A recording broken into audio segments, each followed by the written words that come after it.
Oi, gente. Eu preciso contar um negócio que aconteceu comigo aqui na Bela Vista. Não consigo tirar a cabeça e queria dividir com vocês porque é algo que me marcou. Quando eu me mudei pra cá, achei que ia ser tudo lindo, sabe? Mas no fim, o que encontrei foi bem diferente do que eu esperava. Na primeira semana, conheci meu vizinho de porta. Ele era um cara alto, bonito, simpático. Sabe, daqueles que no começo você pensa, esse cara parece ser gente boa. Sempre sorridente, muito carismático. Ele me parecia uma pessoa tranquila. E no começo, foi até legal. A gente se cumprimentava e conversava de vez em quando. Mas aí, com o tempo, comecei a ouvir uns sons do apartamento dele. No começo eu achava que era alguma coisa passageira, mas depois de alguns dias, ficou claro que não era só barulho de festa ou algo assim. Eram gemidos, gritos, e esses sons ficavam por dias a fio. Não era prazer, era mais como uma agonia. E o pior, no meio disso, eu comecei a ouvir umas vozes abafadas, parecia alguém pedindo ajuda, como se fosse algo desesperado. Ninguém falava nada, mas todos os vizinhos estavam começando a ficar incomodados. Eu também estava, mas não sabia o que fazer. Tentei conversar com ele algumas vezes, mas sempre que eu ia lá ele ficava meio distante, quase como se tivesse vergonha ou não quisesse admitir o que estava acontecendo. Mas aquele olhar dele perdido, me dava a sensação de que ele estava tentando se esconder de algo, de alguma dor que ele não conseguia lidar. Foi quando a situação piorou. Eu cheguei um dia em casa depois de um dia cansativo do trabalho e vi o corredor alagado. A água estava vazando debaixo da porta do apartamento dele. Aí o clima foi ficando tenso. O pessoal todo na vizinhança já estava falando sobre o que estava acontecendo e a gente já estava se perguntando o que fazer. Bati na porta, ninguém respondeu. Fiquei pensando, será que ele tá bem? O que aconteceu lá dentro? Foi então que a polícia chegou e falou que não podia fazer nada sem autorização judicial. A situação estava ficando cada vez mais insustentável. Eu não pensei duas vezes, como ninguém estava tomando uma atitude concreta, eu mesmo decidi forçar a entrada. Quando entrei no apartamento dele, aquilo era uma visão completamente surreal. O cheiro de podridão era insuportável. Uma mistura de mofo e decomposição, tinha pilha de pote sujo, resto de comida, lixo espalhado por todo lado. O chão estava coberto de roupa molhada, seringa usada. Papéis higiênicos, parecia um cenário apocalíptico e as baratas estavam por toda parte, mais do que eu já vi em qualquer lugar. Era como se o próprio ambiente estivesse se desintegrando. Mas o pior foi quando eu cheguei no fundo do apartamento, onde ele estava. No quarto, o ambiente era ainda mais escuro e abafado. Ele tinha colocado um colchão velho na janela, tampando qualquer resquício de luz. E ele estava lá, jogado no chão, com um corte profundo na cabeça. Eu ainda tentei falar com ele, mas ele parecia fora de si, os olhos revirados, completamente perdido em outro mundo. Ele estava se mordendo, arrancando a própria pele, e o corpo estava todo sujo, num estado de desespero absoluto. Eu não sabia o que fazer. Eu queria pegar ele no colo, sair correndo de lá, mas ele estava em um estado tão debilitado que não conseguia nem me reconhecer.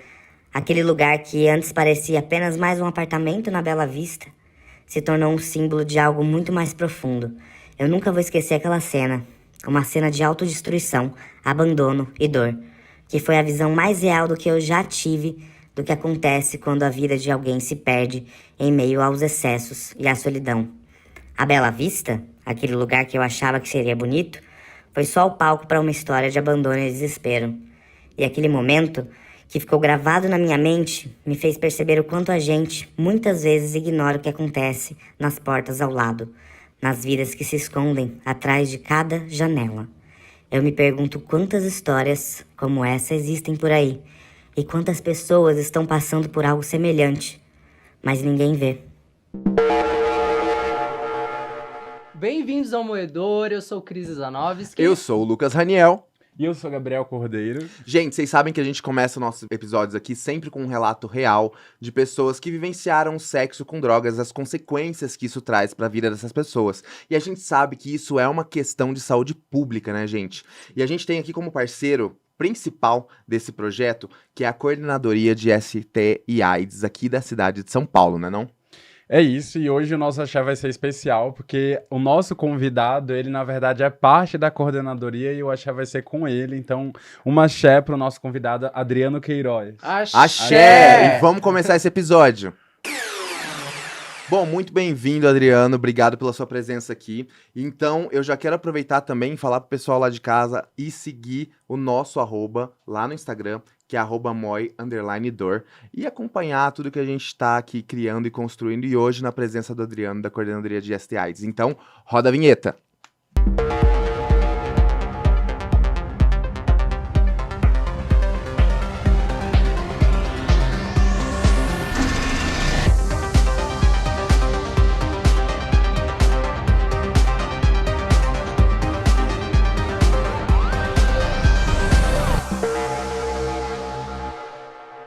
Agora sim, bem-vindo, Adriano. Que bom ter você aqui. Obrigado, antes de mais nada, pela parceria e por fazer esse projeto acontecer. Tá dentro de uma esfera do governo é muito significativo, importante. E, enfim, o Adriano, ele é cientista da informação, mestre em ciências humanas e sociais e um gato. Então, seja bem-vindo. É isso mesmo. Ele Quer também. dizer, É porque a gente tá financiando, né? Tem que dar uma puxadinha de saco. Ó, ele também coordena o setor de prevenção da Coordenadoria de STIs de São Paulo e é um membro do Comitê Técnico de Saúde Integral da População LGBTQIAPN+, da Secretaria Municipal de Saúde de São Paulo. Não é pouca coisa, né, Adriano? Mais uma, esqueci de falar. Fala. Do Comitê de Saúde da População Negra também. Olha, tá vendo? Mais um recorte. Olha. Então, gente, vocês estão vendo que não é qualquer coisa. A gente não tá trazendo convidados, assim, qualqueres aqui. Então, E- o Adriano é mais um deles, E né? muito importante que eu acho que você cuida de duas populações que são muito sensíveis de cuidar da Sim. saúde, né? Marginalizadas, a gente sabe todos esses recortes, né, Adriano? Vamos começar com uma pergunta que pode parecer até meio óbvia, mas não é. Como a pauta de sexo com drogas está associada à prevenção das ISTs? Primeiramente, quero agradecer o convite de vocês, Cris, Lucas, Gabriel. Pra gente da coordenadoria é um prazer enorme, né, ter vocês como parceiros, né, desse edital de coletivos, né? A gente está justamente colocando aí em pauta questões super importantes como essa, né? Sim. Sexo e drogas, que é esse o objetivo desse podcast, né? Antes de eu responder essa pergunta diretamente, eu vou dar uma voltinha, né? Primeiro eu quero dizer assim, né, que a gente fala pouco sobre prazer, né? A gente tá falando de sexo e drogas. Quando a gente fala de ST, a gente fala pouco sobre prazer. E ninguém sai de casa para fazer sexo porque quer pegar uma IST, uma sífilis, uma camisa de gonorreia. A gente toma banho, passa um perfume para... Aí hoje eu vou sair pra pegar uma Ai, sífilis. é sífilis, hoje vai ser sífilis. Hoje vai ser. Aí volta com clamídia e fica triste. Não é assim, né? Não é assim. E quando a gente alia, né, sexo mais drogas, a droga é para intensificar, para desinibir. Então, principalmente isso, né? Então, a primeira coisa é ninguém sair de casa para pegar uma IST, Sim. né? E ninguém que pegou uma IST dá a carta branca pro outro assim, posso ser julgado, né? Seja com os amigos, na família e principalmente no serviço de saúde, né? Então, cheguei lá com uma sífilis. Você não sabia que tinha que usar camisinha? E se fala que estava cheirando, então aí piorou, né? Então você é um inconsequente. Então acho que é importante que as pessoas que estão ouvindo, elas se sintam empoderadas ao chegar no serviço de saúde e exigir ser bem tratadas, né? Porque nessa você transou sem camisinha, tá com MST, ou porque você usa drogas com ou sem controle desse uso, que você deve ser julgado, deve ser colocado para baixo, não ser atendido, desrespeitado, né? Acho que isso é importante. Eu costumo falar muito isso, né, nas minhas falas que eu tenho sempre, que quando a gente vai no serviço de saúde, é um serviço de saúde, a gente tá indo buscar o quê? Saúde. Se eu quisesse buscar um julgamento, eu pisava dentro do fórum e contratava um advogado. Entendeu? Pra me defender. Então, eu acho que essa lógica que a gente tem que começar a ter, a entender também, que o prazer, ele precisa estar presente quando a gente fala de prevenção, quando a gente fala de redução de danos, porque tá dentro dessa esfera. E se a gente quer, tipo, eliminar o prazer das pessoas, as pessoas não vão. Elas estão pensando em prazer. Hoje, tipo, sexta-feira, as pessoas querem curtir, querem sair, querem viver. Final de semana, querem usar, querem beber, querem transar. Então, eu acho que é importante a gente entender que o prazer tá dentro dessa esfera de prevenção também, Senão né? a gente entra dentro de uma esfera meio católica de dizer que as pessoas estão proibidas de sentir prazer, Sim. né? E isso se torna um problema em cima do problema. Sim, assim como já existiu na história do HIV, né? Quando foi proibido se relacionar sem preservativo, e aí começou a ter os casos de AIDS dentro da igreja. É todo um recorte, né? A gente vê que isso é muito estrutural, é muito da sociedade em si, esse moralismo que se joga dentro Sim. das questões, né? Isso de afasta muito prevenção. as pessoas do cuidado, né? Acho que essa é a pior coisa, né? A gente afastar as pessoas de se cuidarem, de ter acesso à prevenção, ou até um acesso bom em relação à saúde mental, né? De repente a pessoa quer falar sobre o uso dela de forma tranquila, mas tem medo de chegar lá porque vão julgar, falar para ela parar, enfim. E foi até São uma- casos e casos, né? Tem gente que usa de uma forma mais controlada, mais, sei lá, espaçada. Tem gente não, tem gente que tem casos mais graves, né? E por isso que sexo e drogas têm a ver com os STs, né? Porque quando a gente está em uso de drogas ou substâncias psicoativas, né? Ou álcool, né? Enfim, a gente pode tomar algumas decisões que pode deixar a gente mais vulnerável Sim. para as ISTs, né? Não só para as ISTs, né? Para ser roubado, para tantas sim. outras coisas. Sim. A gente perde um pouco a noção da realidade. Nossa, e observando vocês falarem também, é muito como essa desinformação, ou esse moralismo, ele corre por esses dois assuntos, né? Sexo, drogas. E aí, consequentemente, o Estado, que é a pessoa quem tem que cuidar dessa população, precisa ter ali... Não que agir, mas assim, é o Estado quem cuida depois, né? Então essa educação sexual que leva ali essa troca de conversa, de você abrir para o seu médico, por exemplo, que você faz uso de cocaína, que é uma coisa que, sabe, você precisa ter um cuidado próximo para não levar também a um desgaste ali de mental, de ST, que até não... Hoje a gente tem tratamento para tudo, não tem? Ou não? Não pra tudo, mas tem. É uma dúvida, porque o medo, cara, o medo... Mas pra quase tudo a gente tem tratamento das ESTs, né? Mas acho que você tá tocando um assunto super importante mesmo, né? Porque se as pessoas vão lá para ser cuidadas, né, assim, tem um afastamento, a gente tá fazendo o contrário do cuidado, né? E eu sempre digo, né? Quando a gente tá falando com profissionais de saúde lá na coordenadoria, tantas pessoas que atendem, né? Enfim, eu falo, né? O IST, o S não é de salada. O S é de sexualmente mesmo. Sim. A gente tá falando sobre sexo, sobre prazer, sobre cheiro, sobre vontade, sobre querer ser desejado, sobre desejar, Sobre afeto. sobre gozar, né? E a IST pode acontecer, algo que aparece no meio do caminho, né? Então, por isso que é importante, como o Gabriel estava falando, que quando eu vou falar sobre as minhas práticas, quem está ouvindo pode falar assim, a partir disso... Qual plano a gente pode planejar com plano planejar, não? Qual plano a gente pode fazer, né? Em relação à prevenção? Então, de repente, eu uso tal substância e aí eu esqueço de tomar a medicação. Então, como que a gente pode fazer? A gente pode pôr um lembrete no celular? Eu bebo demais e aí eu uso até camisinha até tal horário, mas depois já esqueço de tudo, eu não sei mais. Então, a partir das práticas e do contexto de cada pessoa, que também é muito mutável, Sim. né? Não é quem cheira hoje, cheira para sempre, né? Não é quem transa com 10 pessoas amanhã, quem transa com 10 pessoas todos os dias. Sim. Os contextos são mutáveis, né? Então, a partir do contexto da pessoa e das práticas dela, a gente vai oferecer um cardápio de prevenção, né? Eu acho que esse é o grande mote da prevenção hoje em dia. Né? Pode falar. Mas eu acho que, então, só para complementar, dentro dessa aba, que a gente sabe, né, que tem a comunidade LGBTQIAPN+, você acha que dentro dessa aba da comunidade existe alguma população que precisa ser mais assistida pela saúde, pela coordenadoria, dentro dessa questão de sexo com drogas? Tipo, a sigla T, a sigla G... Existe um grupo de pessoas pretas, periféricas, as pessoas precisam de uma atenção maior quando a gente fala de redução de danos, sexo e drogas?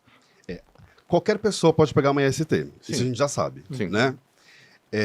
No entanto, alguns grupos populacionais precisam de uma atenção maior, porque os dados epidemiológicos mostram que são mais vulneráveis a ISTs, e por diversos motivos, né? Não é assim, eu sou travesti, eu sou uma travesti, e por isso o HIV vai atrás dela porque ela é travesti. É estrutural. É estrutural, tem questões estruturais, né? Como as políticas se estruturam, né? Se montam para atender a certas populações, como a sociedade trata essas pessoas, né? Se eu sou um jovem gay, todo jovem gay pode levar o namoradinho em casa aos 15 anos de idade, 16, o pai e a mãe vai abrir, vai dormir no quarto, amanhã a gente se fala. Não é assim. Não é É por isso que Não exigem é os assim. lugares de cruising, né? É assim, por isso que a gente tem outros lugares, né? E pode ser que esse jovem gay não possa ter uma camisinha dentro da bolsa. Não pode ter camisinha dentro da gaveta. Não pode levar uma PrEP pra Não dentro pode de levar casa. uma PrEP dentro de casa. Não tem Então, informação de sentar com o pai pra dizer, olha, tô começando a transar. mesmo porque pode ser que tenha preconceito. Que é o né, que a em relação- maioria da gente viveu, né? Então, tem certas situações que deixam as pessoas mais vulneráveis socialmente, estruturalmente, né? Sim. Então, por exemplo, estruturalmente, se a gente não tivesse uma política como o SUS que oferecesse tratamento gratuito para as pessoas vivendo HIV, a gente teria que comprar o medicamento. As pessoas pobres ficariam para trás, Sim. né? Então, a estrutura social, né, as questões sociais podem deixar as pessoas mais vulneráveis ou não. Na questão das drogas também. Tem gente que usa droga dentro de um apartamento, tem gente que usa droga na rua. Uhum. Né? Tem gente que compra droga de R$10, tem gente que compra droga de R$200, R$300. Sim. Né? Então, as classes sociais também vão poder vulnerabilizar mais as pessoas ou não. Né? No caso de populações de uso de droga mais vulneráveis para as ISTs, A gente tem uma questão hoje com os homens gays, bissexuais, pansexuais, com o uso de drogas, com metanfetamina, cocaína, os aplicativos. Acho que é uma atenção importante. Mas não só esse grupo usa drogas e faz sexo ao mesmo tempo, né? Sim. Ou não só esse grupo usa droga com a intenção de sexo, né? Sim, eu tenho uma história que aconteceu hoje, pra mim, que eu acho até importante trazer aqui. Quando a gente fala dessa vulnerabilidade de grupos, né? Quando eu fazia metanfetamina, slam e etc., conheci muitas pessoas, muitos garotos de programa, muitos criadores de conteúdo que vivenciam esse universo, às vezes dentro da casa, do apartamento, de pessoas que já têm uma estrutura elevada, na grande maioria pessoas brancas. E hoje eu falei com um garoto que ele me mandou mensagem falando: consegui um emprego, estou empregado. Um garoto, ex-garoto de programa, que era viciadíssimo em metanfetamina, fazia slam praticamente quase todos os dias. E hoje ele me mandou uma mensagem falando que está empregado num salão de cabeleireiro, que tá dando tudo certo. E eu falava muito pra ele isso, eu falava: cara, os apartamentos que você frequenta, os deres que te pagam, os brancos que te levam e te oferecem a droga, eles têm um bom plano de saúde. Eles têm pra onde correr. Eles conseguem se internar numa clínica de reabilitação até fora do Brasil, se duvidar. Você é um viado preto do Nordeste que tá vivendo em São Paulo e vendendo corpo pra poder pagar o seu almoço. Você tem que ter essa consciência, saca? Então, acho que essa é a urgência que a gente tá trazendo aqui, principalmente. Porque quem tem estrutura pra comprar uma droga de R$ 600, talvez tenha a estrutura também pra se resgatar desse lugar, né? Agora, a gente tá vendo a maior população e a mais vulnerável sofrendo com isso, morrendo, sumindo, levando tiro, enfim, tantas coisas que a gente fica sabendo assim no off, né? Que às vezes não vão pra grande mídia, que acontecem principalmente aqui nesse centro da cidade de São Paulo. Por isso que é importante a gente entender também esses recortes e as urgências que esses recortes têm para a gente poder trabalhar com políticas públicas para essa população, né, Adriano? Sim, qualquer pessoa pode ser atendida no SUS, seja ela branca, preta, parda, rica, pobre, classe média, enfim. Mas como você disse, quer dizer, há recortes que vão deixar as pessoas mais vulneráveis. Se você é preto, se você é pobre, se você é periférico, essas questões vão te deixar mais vulnerável para diversas coisas, né? O uso de drogas pode aprofundar isso, né? E eu acho que aqui em São Paulo a gente também tem um cenário, digamos assim, muito bom para cuidado e acesso à saúde, porque é um trabalho muito bom, mas em outros lugares. Óbvio que a gente está aqui, ouviu várias mortes, está vendo um cenário no centro de São Paulo muito, digamos assim, muito urgente, mas existem outros lugares. Eu acho que o que a gente quer aqui é tentar ajudar essas pessoas a saber se cuidar e a saber acessar esses lugares, esses lugares de saúde, principalmente. Promover essa importância, né? Porque sendo um imigrante aqui em São Paulo, né? Eu vejo a diferença, um marco da diferença entre o acesso que eu tinha na minha cidade, em Curitiba, que era um acesso né, para esses tratamentos, para esses desenvolvimentos, PrEP, etc., que era um olhar meio hostil, assim, né? Talvez justamente por ser em Curitiba, tá tratando dessas questões, uma cidade muito embranquecida. E aqui em São Paulo eu vejo uma outra estrutura, né? Um acolhimento diferente, uma forma diferente da gente conversar com os médicos muito mais informados. Então, eu acho que promover isso, entender que ainda assim, com todas as questões, problemas e, enfim, aqui é uma referência de tratamento para a população, inclusive o próprio hospital aqui, né? Que foi uma referência nos anos 80 e 90 no tratamento à AIDS. Então a gente está vendo essa construção aqui também para fortalecer o tratamento de saúde que é feito aqui, a forma de olhar para a saúde. O acesso à PrEP, a esses métodos, na verdade até a pensar nesse cardápio que você falou, da gente poder escolher que tipo de método eu quero, porque usar camisinha hoje, assim, é uma coisa que eu não sei se tá ali disponível, mas não vai ser muita gente que vai usar. Eu vou ser sincero, tô falando por mim. Eu sempre faço essa escolha, olha, não gosto de camisinha, já deixei de transar com pessoas porque eu não queria usar camisinha, mas eu posso... 4 anos, né? Mas eu posso escolher outro método de prevenção. Então, eu trago muito do que o Cris falou, porque assim, cara, São Paulo hoje, que é fruto do trabalho de vocês, é referência nesse tipo de tratamento. Do mesmo jeito que a gente consegue pedir uma droga e chegar em 5 minutos, se eu peguei alguma dessas ISTs, clamídia, etc., eu consigo ir no SUS e me tratar de graça. E com profissionais que estão tendo esse treinamento recorrente, né, inclusive. E aí, eu acho que eu parto até para pergunta. Você acha que hoje o SUS está preparado para atender essas pessoas que estão chegando lá com alto índice de uso de drogas ou coisa nesse sentido? Como é que está sendo esse trabalho? O SUS tem vários desafios, né? O Brasil tem vários desafios. O que a gente tem feito em São Paulo, na verdade, é tentar não só diversificar as estratégias de prevenção, mas diversificar também os pontos de acesso. Porque não basta só ter camisinha. Quem vai pegar camisinha? Onde? Então, faz quase 10 anos, né, a gente colocou camisinha, por exemplo, nas estações de metrô e terminais de ônibus. Por quê? Você está passando ali, você pega a sua camisinha rápido, ou você para lá, enche a mochila, vai para casa, né? E lubrificante Discretamente. também. Tem lubrificante Tem também. lubrificante agora. Então, colocar no caminho das pessoas. Depois a gente avançou na testagem. Então, onde testa? Na UBS, no CTA e no SAI. O jovem vai na UBS? Não vai. Não vai, né? Raramente. Vai no CTA e no SAI? Às vezes vai, às vezes não vai, mas tem vergonha de entrar, né? Então, a gente começou a intensificar testagem na rua.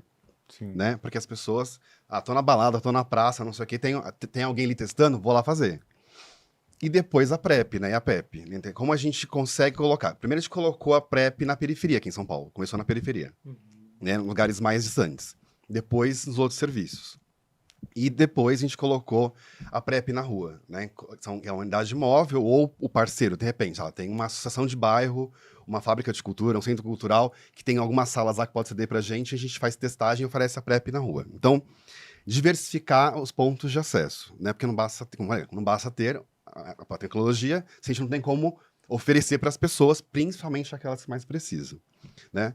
Em relação à questão do sexo mais droga, a gente tem uma rede de saúde mental, né? Eu acho que a questão do chemsex... Vocês falam inglês aqui?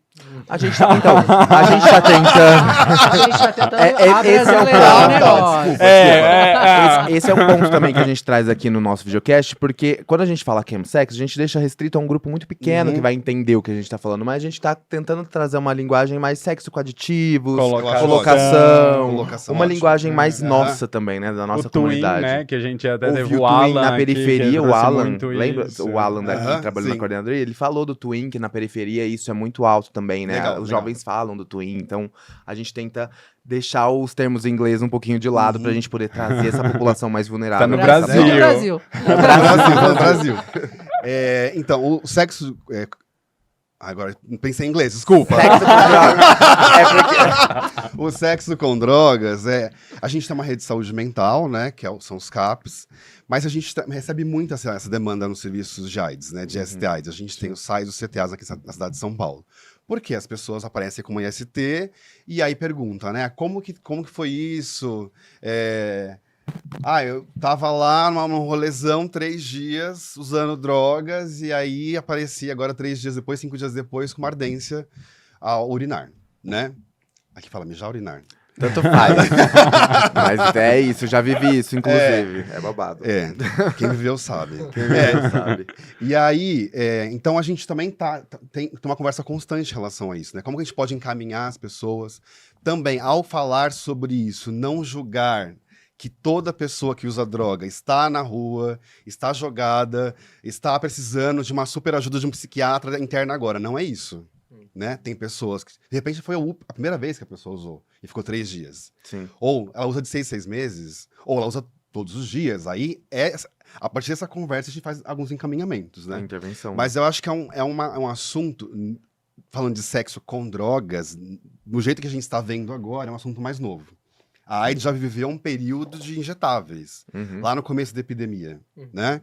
Que hoje está um outro rolê, né? A gente tem tecnologia, a gente tem medicamento e tudo mais. Então, a partir da história que a pessoa traz, a gente dá os encaminhamentos, né? Sim. É assim que deve ser feito, na É verdade. uma pauta muito nova, né, Adriano? E tem acendido muito nesses últimos 10 anos, e principalmente depois da pandemia, essa história de sexo e drogas. E eu acho que realmente a gente precisa estar falando cada vez mais disso, e vai ser um grande desafio dos próximos anos, acredito eu, para a saúde pública, principalmente para a coordenadoria de ST-AIDS aqui. E você acredita que ainda falta muito para a gente informar, a gente está engatinhando? como que tá esse movimento dentro da saúde mesmo? Vocês já estão preparados para o que pode acontecer, para esse grande boom que vai dar aí dentro da comunidade LGBT, principalmente? Eu acho que eu fui para uma conferência internacional, O para IAS. duas, na verdade, Eu né? vi, O IAS sim. em Munique e depois a conferência de prevenção em Lima. E, na verdade, ninguém está, né? Acho que, assim, por ser, como o Gabriel disse, né, um tabu, sexo e drogas ser uma bomba de tabu, na verdade, acho que tem poucas pesquisas ainda. A gente tem grupos, instituições que estão pensando isso, tem um grupo aí de pesquisadores do mundo que estão se debruçando em relação a isso. Mas eu acho que, de fato, preparado, ninguém está. Nós estamos lidando com o que está acontecendo agora. Acho que esse é o ponto. Precisa treinar os profissionais de saúde e informar as pessoas. Acho que por isso também esse edital é para isso, né? Que a gente consiga falar sobre sexo com drogas de uma outra forma. Porque a gente pode cair naquela coisa. Profissionais de saúde falando sobre sexo e drogas de uma forma super careta, super quadradinha, que as pessoas não chegam. Aqui no Moedor a nossa ideia é totalmente o oposto. Tanto Exatamente. que os primeiros episódios já trouxe minhas experiências com metanfetamina, teve convidados também. Deu que umas já 12 horas de tiveram. podcast. Muita coisa. Muita história, viu, Bi? Foram muitas histórias, assim. Um resumo, né? Foi um resuminho, assim, dos 2 anos que eu vivi nesse caos. E eu acho assim também, a resposta da AIDS, ela foi dada pela sociedade civil organizada, Sim, né? Então, isso. tipo assim, agora, cara, na última semana, eu conheci 2 pessoas que perderam amigos por metanfetamina. Sim. Numa das Então, tipo gravações, assim, né, também. Numa das gravações, então é uma coisa que a gente tá vendo acontecer, que você fala assim, tá, ninguém tá contabilizando essas mortes, não tá saindo em nenhum lugar. Ninguém só fala tá a saindo no boca a respeito, boca. é. Eu só tô ouvindo amigos meus postando no stories, nossa, muito triste, fulano morreu. E é difícil falar sobre isso também. Então, Sim. acaba... não, sabe, quem que vai fazer algo por nós? Tem estigma em vários lados dessa história, né? Sim. Tanto da sociedade civil, quanto dos profissionais de saúde, a questão legal da segurança pública. É um caldo meio complicado de se lidar, Mas né? você acha, então, de alguma forma, que a sociedade, devido a esse campo da hipocrisia mesmo, não aprendeu nada com os anos 80? Não aprendeu nada com os anos 90 e com essa organização civil pra gente começar, antes que estoure, antes que vire uma epidemia de loucura, novo, né? isso, né? Eu não consigo afirmar se sim ou se não a sociedade como um todo. Eu sei que o SUS aprendeu. Sim. Na verdade, a AIDS ensinou muito o SUS, né? Pra muitas coisas. Assim, sem a sociedade civil, a gente não teria o que a gente tem hoje em relação a esse avanço de HIV/AIDS, né? De tratamento, de prevenção. Por isso que não dá para construir políticas sem a sociedade civil. Não dá para construir estratégias sem as pessoas que usam. Nós vamos ouvir essas pessoas, nós vamos entender, sentar com essas pessoas para construir políticas públicas junto, né? Então, os movimentos sociais são super importantes e a pressão também dos movimentos em relação, né? A academia precisa pesquisar também Muito. mais, precisa debruçar mais em relação a isso, precisa, talvez, abrir linha de pesquisas nos seus programas, né? Nós, o governo, precisamos também pensar estratégias diferentes. Tem gente morrendo, está morrendo onde, como, quais são as situações, né? Então, acho que a gente está num começo e chegando meio atrasado, talvez. Sim. Né?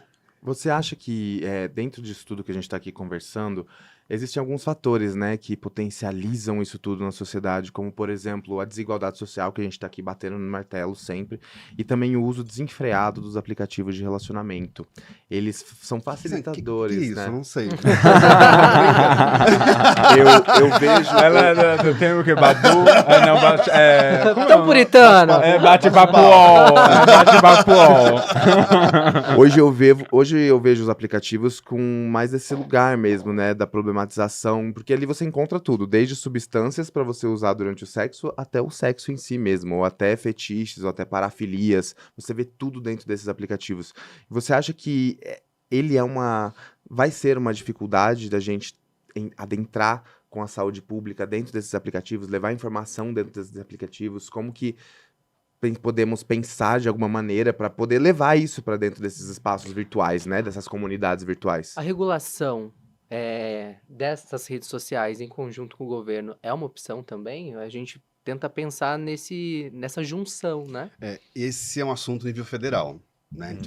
Não é, acho que, uma questão de estado, de município, né? Mas realmente a questão do aplicativo mudou toda a dinâmica, né? Porque quando não tinha aplicativo, todo mundo ia pro mesmo lugar, né? Uma balada ou pra uma praça e ficava ali se caçando e ia transar em algum lugar, né? Às vezes no mesmo lugar, quando tinha dark room e tudo mais. Sim. Nos aplicativos, não. Eu posso estar no sofá, conversando com a minha mãe e paquerando, Uhum.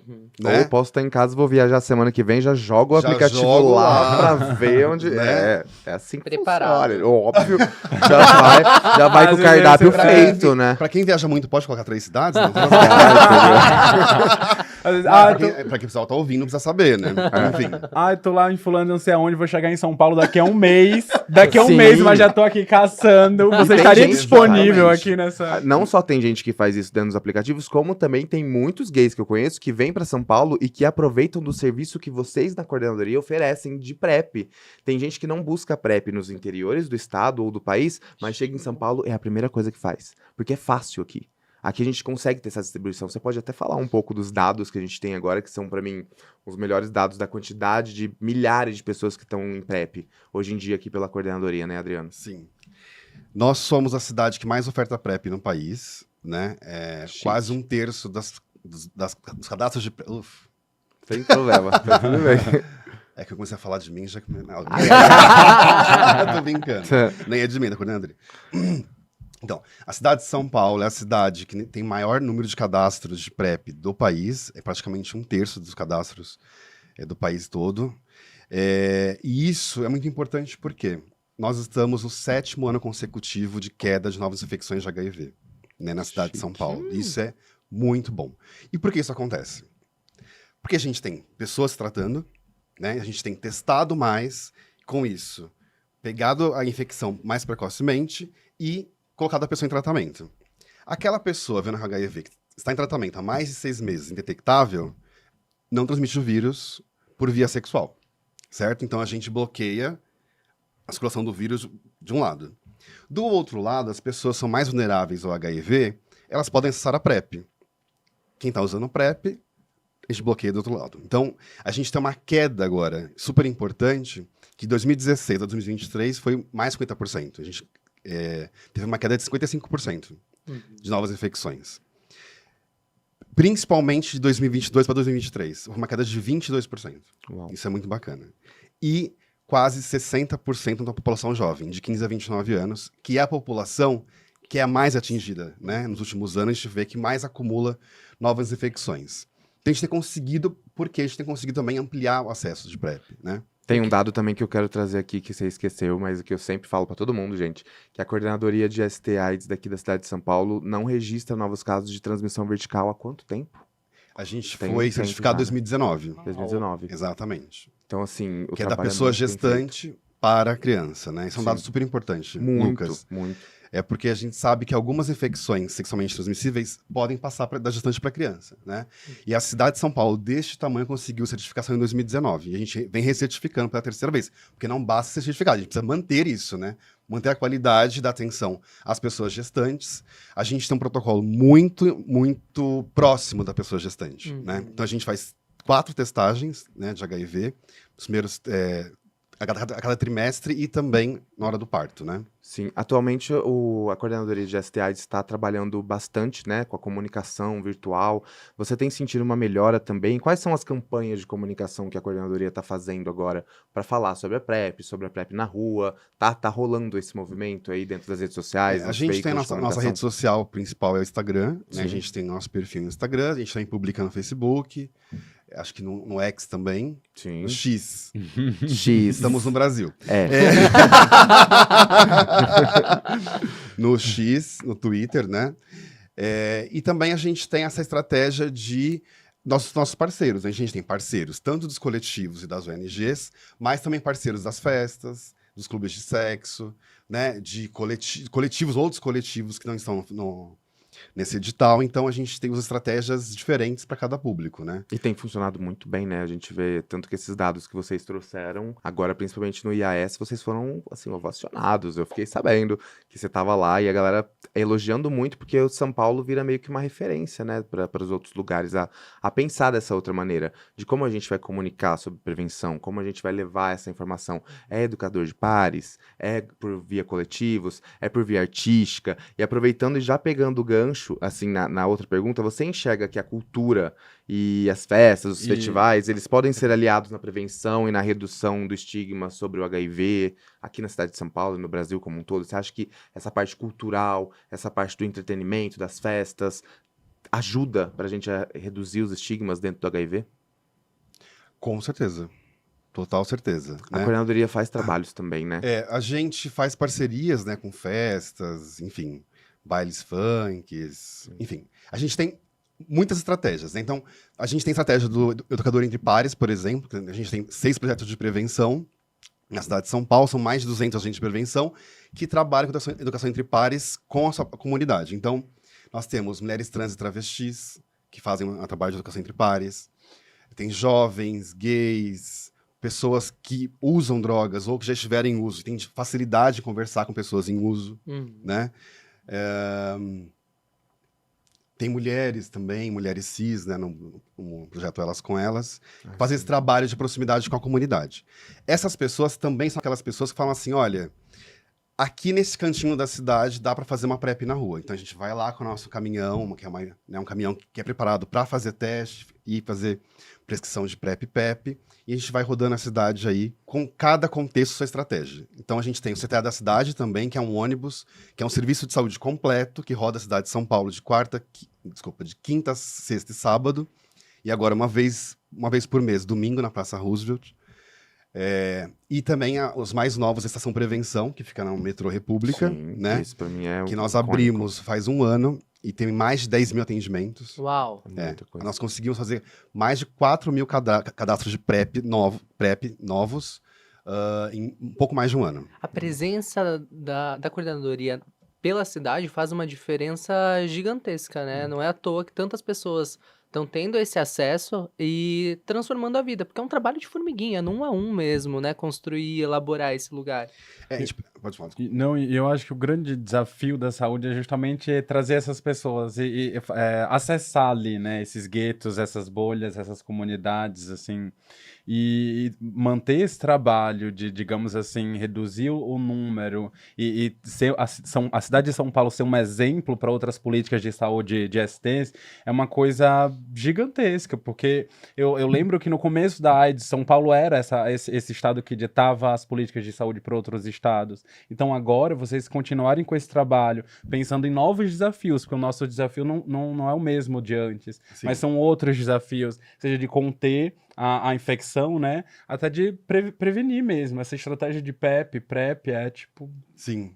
E a gente quer mais, na verdade, né? Não estamos contentes com isso. A gente está contente pelo trabalho que está dando sucesso, mas o que a gente quer é que nos próximos anos a cidade de São Paulo anuncie o fim da epidemia de HIV. Até 2030 vai rolar, A gente quer antes. Antes, a gente quer então a gente vai conseguir. Vocês sabem que com a gente vocês podem contar, né? Vai rolar. Mas agora eu quero aproveitar esse tempo. A gente tá falando de todos os trabalhos que a coordenadoria faz. Eu quero puxar a sardinha para esse novo projeto que vocês estão trabalhando, que é o S-PrEP, que é a tecnologia inserida. Eu quero que você fale um pouco dos dados que vocês já têm nesse período já, das máquinas, né? Que estão aí nas estações de metrô, fazendo a dispensação, que a gente fala mesmo. A entrega dos medicamentos automática, né? por PEP, de PEP, PrEP e testagem também, se eu não me engano, né? Toda vez que a Autoteste. pessoa pega PEP ou PrEP, cai um kit de autoteste. Olha que incrível, meu Deus, isso é muito chique, sério. Fala um pouquinho pra gente, quais foram os números que vocês tiveram relacionados a essas novas tecnologias implementadas aqui na cidade?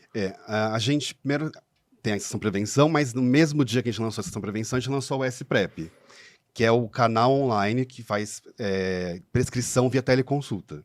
Funciona todos os dias, das 18 às 22 horas, incluindo feriado, final de semana, Natal, você pode ligar.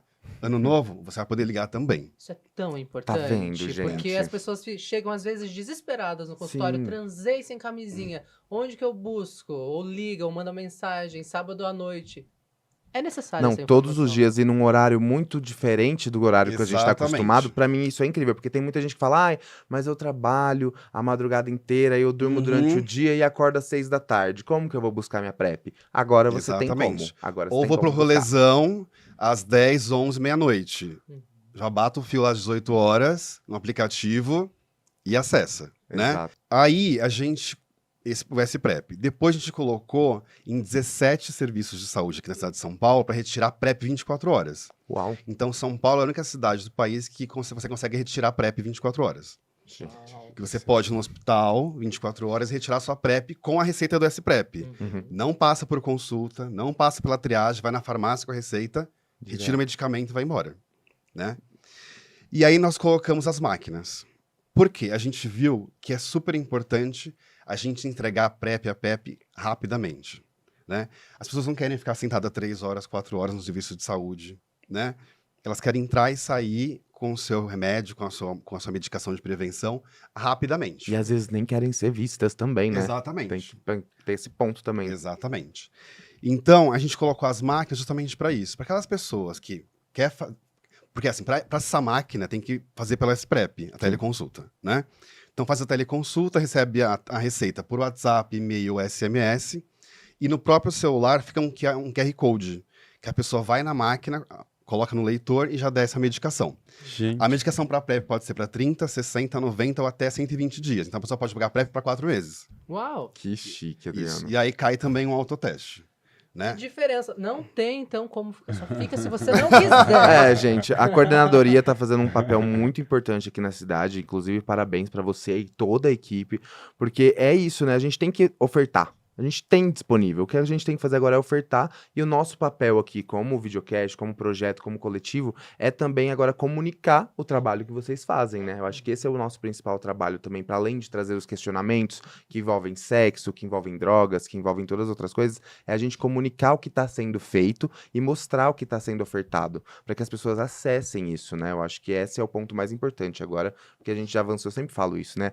A gente avançou na ciência, a gente avançou na prevenção, no tratamento, o que a gente precisa agora avançar é na comunicação, Sim. em como a gente leva isso E adiante. mesmo assim, tem pessoas que não chegaram ainda, Sim. né?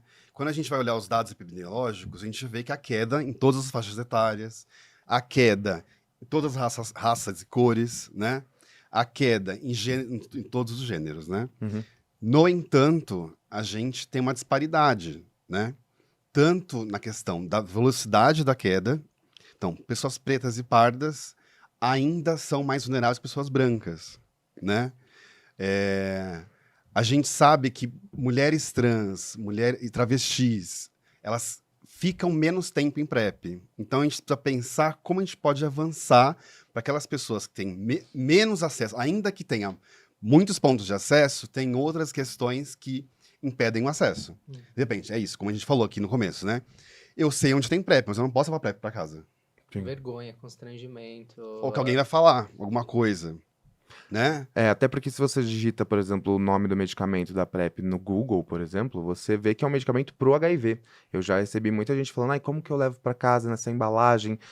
Aqui fala que é pra HIV, tem aquela faixinha verde, né, escrito que é um medicamento pra AIDS. Então, isso já é uma barreira também. E aí eu conheço muitas pessoas que trocam o pote do medicamento, ou então deixam na casa do amigo, fazem alguma ferramenta diferente pra poder utilizar esse método de prevenção, né? Se as pessoas soubessem e pudessem começar a constatar que isso é uma forma de cuidado, né? Uma forma de poder olhar para isso com cuidado, com atenção, com delicadeza com o outro, com cuidado Consigo. Nossa, o Cris, eu acho que puxou uma coisa que eu pensei, eu falei, cara, às vezes seja em uso contínuo de droga ou em situações problemáticas, você esquece de se autocuidar, dessa casa aqui que a gente reside, que é o nosso corpo, que é cuidar da saúde, é cuidar da mente, né? E então, é isso, é você ter esse amor próprio de se autocuidar, né? Eu vou manter minha PrEP ali em dias, vou manter meu remédio de HIV em dias, porque sou eu, é a minha casa, é o meu corpo. Mas eu acho que o dever das instituições, dos governos, da ciência se aqueles não chegaram ainda, o que nós podemos fazer para que elas cheguem. Não vai esperar ela se resolver, não vai esperar ela ter, sei lá, autoestima, não vai, sei lá, esperar ela ser independente para ter uma casa e morar sozinha. Chegou minha filha. Podemos fazer. Então, a gente tem PrEP injetável, por exemplo. Sim. Não precisa ter o medicamento dentro do minha gaveta. Viu como temos solução? Né? Tudo! Mas não temos ainda disponível no SUS. Acho que nos próximos anos teremos, né? Tem previsão? Isso também é uma questão federal. Eu ia fazer, inclusive, essa pergunta agora pra ele falar, ai, quais são as previsões quero- novas? É aqui? previsão ou é só silêncio aí, Não, Adriano? não, Conta é pra sigilo, gente. né? Sigilo, Não. meu. A gente tem o cabotegravir, que é uma PrEP injetável para de 2 em 2 meses. Olha que maravilha, de 2 em 2 meses. Já é tudo. Foi aprovado pela Anvisa, mas ainda não foi comprada. E a gente tem uma pesquisa de Lenacapavir, que é de 6 em 6 meses. Esse é o luxo do Esse é o luxo. luxo. Tá todo mundo de olho assim, apostando, porque tem uma pesquisa em países africanos com mais de 2.000 mulheres com Lenacapavir e nenhuma pegou HIV. Uau. Tipo, Né, assim. é pesquisa, é ciência. Funciona não tem como. super É. bem. Então, eu acho que a gente vai conseguir avançar mesmo para aquelas pessoas, por exemplo, em situação de rua. Você tá em situação de rua, pegou o medicamento, vai pra rua de novo, perde o medicamento, Perde. acontece alguma coisa, por diversos motivos. Enchente, qualquer coisa. A pessoa pode voltar lá e pegar o medicamento? Pode voltar e pegar o medicamento se ela quiser. No entanto, pode ser que ela fique 3, 4 dias sem tomar medicamento. Sim. Então, se ela quiser fazer PrEP injetável, isso já pulou essa dificuldade, essa barreira. Sim. Então, nós precisamos pensar em estratégias também de diminuir barreiras de outras formas que não é só pontos de acesso, né? Uhum. Isso ajuda, mas vamos pensar em outras formas. Tem pesquisa hoje que é para mulheres cis, por exemplo, que é colocar PrEP e anticoncepcional no mesmo comprimido. Uau. Então, assim, a pessoa toma durante aquele período, né, anticoncepcional no comprimido, junto com PrEP. Os 7 dias que ela não toma anticoncepcional, ela toma de PrEP sem anticoncepcional. Então, outras estratégias para as mulheres cis. Também são mulheres cis desistem mais fácil do tipo de PrEP do que os homens cis. Então, o mundo hoje da prevenção está pensando outras estratégias para a gente conseguir aí reduzir a infecção e controlar a epidemia, né? A importância da pesquisa também dentro desse campo, né? Para a gente entender toda essa estrutura e lembrar que quem se preocupa de fazer pesquisa para gay é gay. Então, os gays precisam se colocar nesse lugar também de ir atrás de pesquisas, ir atrás de universidades, fazerem parte, trazerem essas questões que são tão significativas e importantes para a gente, que transformaram e mudaram nossa vida na atualidade, para poder fazer esse tipo de pesquisa e poder colaborar, né, junto com o governo para esse tipo de coisa. Sim, deixar de ser a gay shadeira, né? Que só fica jogando shade. Eu acho que resgatar esse senso de comunidade é muito importante. Eu tenho notado isso nos últimos anos, né? As pessoas criticam muito, reclamam muito. A gente sempre vê um movimento no X sobre alguém que posta de PrEP. E, mas PrEP vai transar sem camisinha. Vai aumentar a sífilis. A gente sabe que isso tudo acontece. E eu já nem perco mais tempo pra discutir com essas pessoas. Eu já falo, vai ler um artigo científico, vai ler lá os epidemiológicos da coordenadoria de ST, porque eu acho que é exatamente isso. Mas, Adriano, a gente tá chegando, assim, no fim do nosso episódio. Tô bem triste, porque se deixar a gente discorre isso aqui até altas horas. Mas eu queria Mas saber... meu bilhete único tá vencendo. O meu é especial, e eu não pago ônibus. Inclusive, é um ganho, né?